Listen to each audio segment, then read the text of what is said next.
So guys, this is Larry here and finally back. Today I'm going to do some about the iOS Clover because, well, we've seen this based around a lot on beating with J5 as shown, and I wanted to test it because I really didn't believe it's much better than the Kaisa design. The Kaisa, but I do think when you have really high level buildings it's a viable design. So for me it's not a viable design, and you can see it in this video because I really didn't have much luck doing this. But this first run is with Thunder God. I'm going to run it 2 times with Thunder God. After that I'm going to run it without Thunder God. That's another thing you're going to see. I'm going to do it without Thunder God.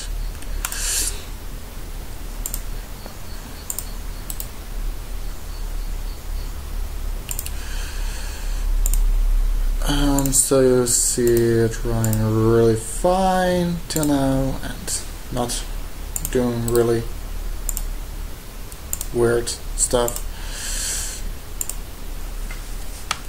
The first wave actually went all around, and the second wave is going right in. Another thing you can see is that I'm using Cupid. He's 7 of 9 right now and he's a monster, and you see the only reason that it's 7 of 9 is the only reason why I'm putting him in over Reaper. Because he probably adds around as much, if not more, than Reaper. But I wanted to show the difference between Thunder God and Reaper really well, actually. Spirit Mage is gone here, right? At wave G3, and that really sucks because with 4 heroes, beating wave G5 is significantly tougher.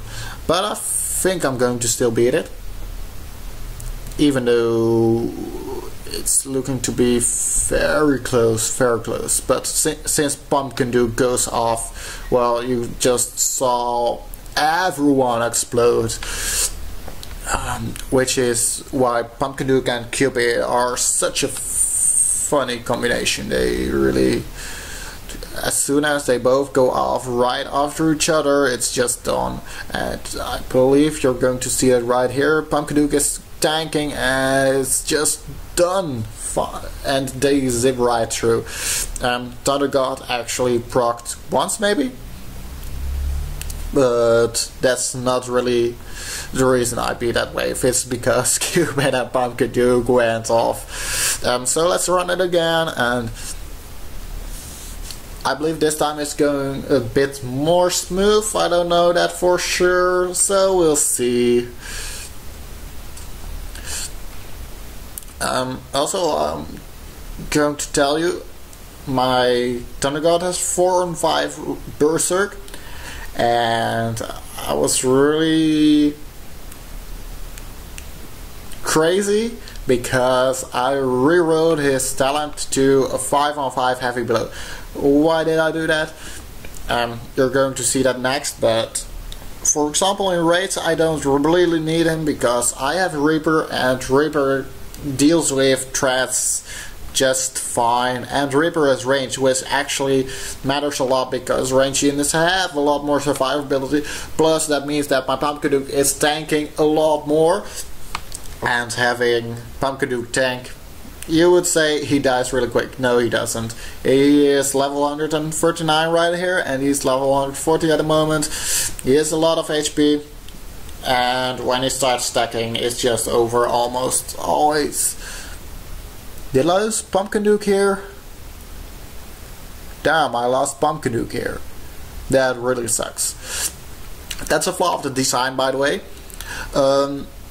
If you don't have high level buildings, you are probably going to lose your heroes very early on, because when a building goes down, the troops target your heroes, and that means that they die. because that's a lot of troops targeting one hero.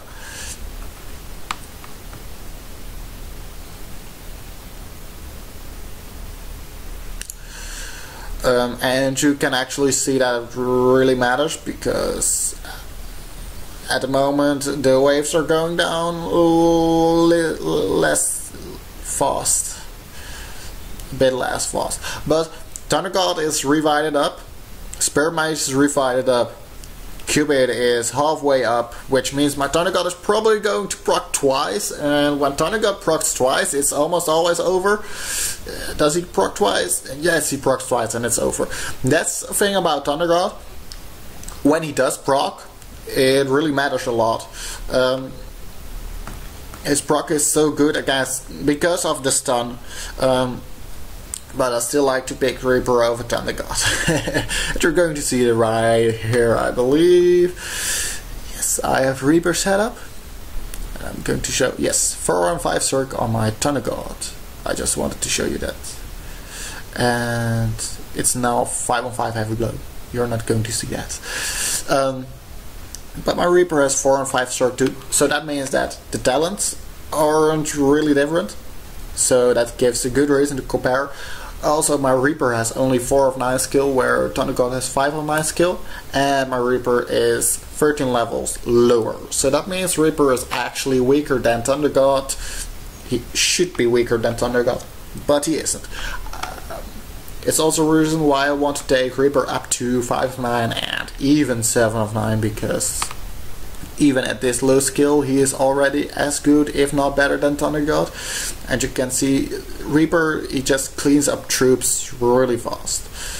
Oh, and here you can see an advantage of this design.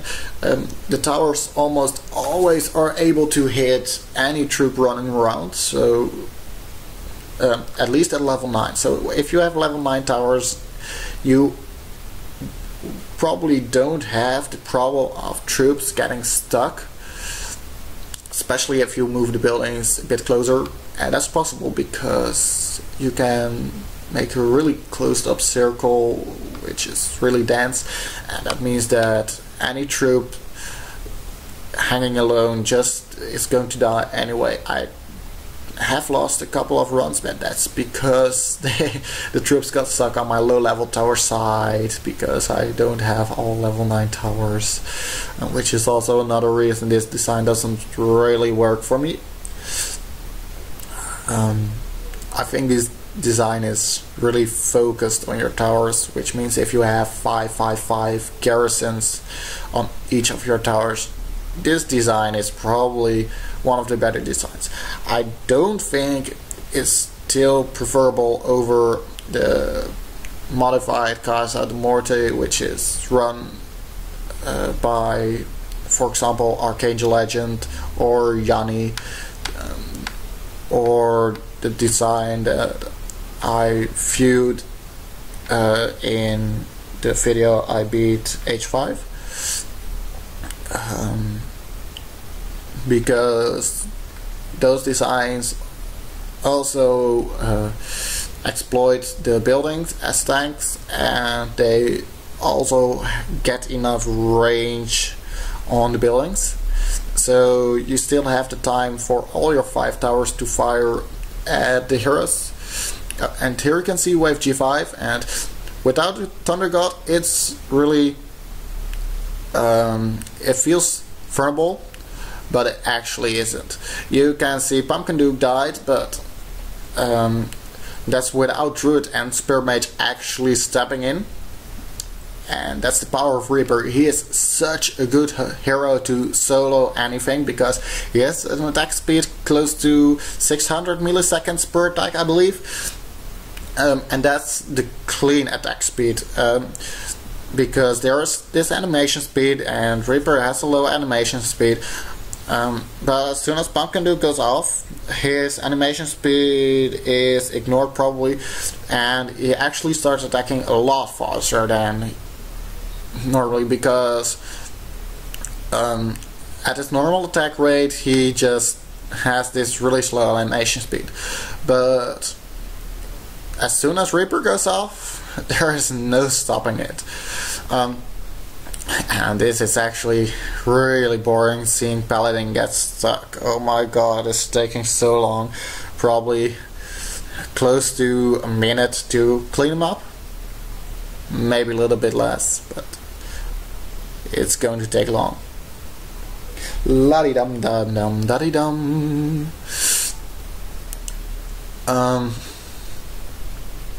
This wave is going to be really close, by the way, I believe. But you're going to see that.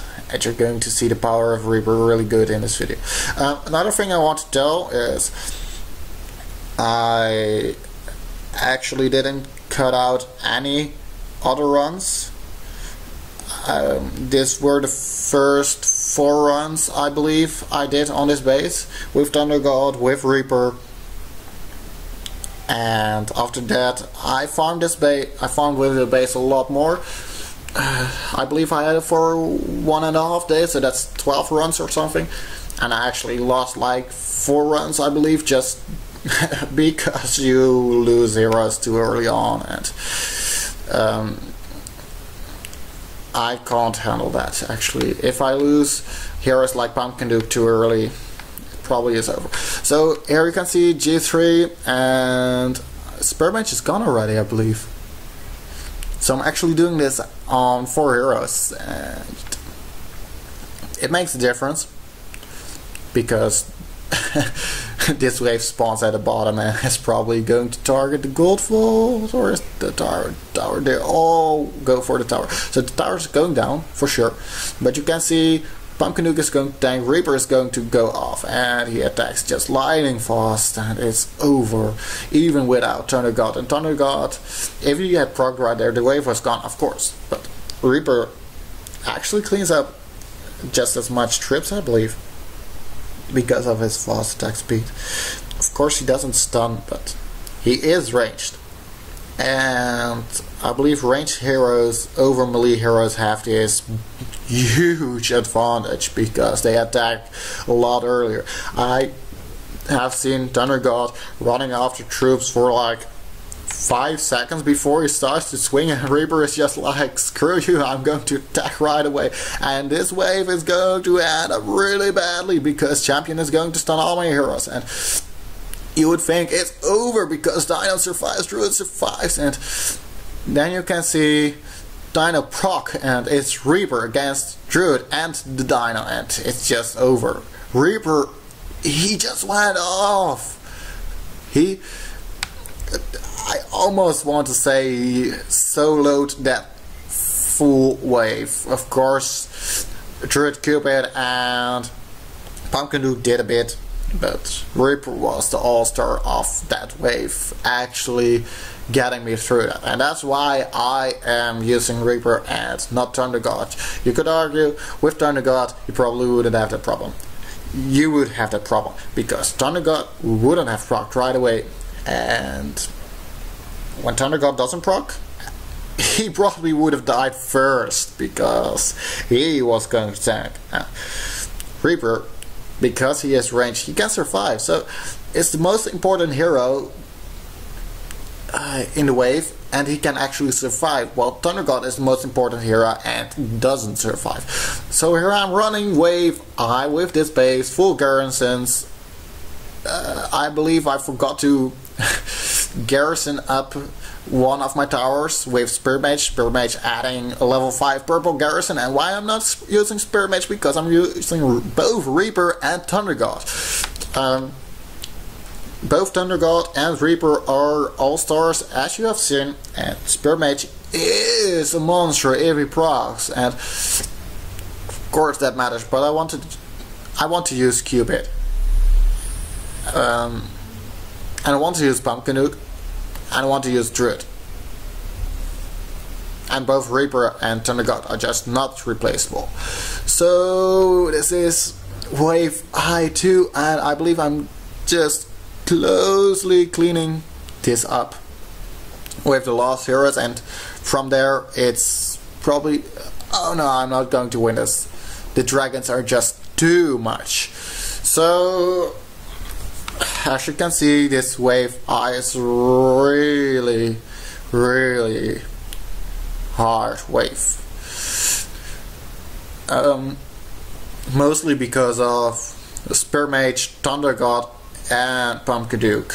Those three heroes are the first three heroes you're going to see in wave I, because they are not in wave H, but you're going to see them in wave I, and those three heroes are the reason you do need huge garrisons in your towers. You do need to use troops to absorb Spear Mage's magic missile, Thunder Goddess proc. But then the problem is you're going to get Pumpkin Duke stack like nuts. And the biggest problem is that they have really high skills. But anyway, a second round on wave I right here, and this one is going a bit better. They split up, and when they split up it's mostly very easy to handle the wave, but they do clean up 3 army camps, and cleaning up 3 army camps is really unfortunate for me, but that happens. And those shotgun dwarfs being buffed by Pumpkin Duke, they take down that tower. It's so fucking sucky, but that's the wave, so we can go on to wave I2 and have a very great chance of beating wave I2. But I already did that with an older base, so it's not really an accomplishment. I really want to get past wave I5, to be honest, but it's not going to be in the near future anywhere, because I would need really high level garrisons for that, and I don't have the money to spend on the game for those garrisons. I'm probably going to aim for level 3 Greens and level 3 Blues, but that's not too hard. I just have to get them to level 117 all to 4 out of 9 skills. But that's wave I2 beaten, and we are certainly not going to beat wave I3 with just Thunder God and Cupids. That's not how strong Thunder God is. So we're going to lose this. But as you can see, those dragons, they rip right through really fast. And then there's this shotgun dwarves, then there's this Spear Mage. Spear Mage is going to proc right here. Everything is going to disappear. Look right that. 20k damage. My Spear Mage does more damage, but my Spear Mage is 7 out of 9, so I think that Spear Mage is quite some levels in skills. So that was this video for today. Hope you enjoyed watching. Please remember to subscribe, and see you later. Stay zen, guys.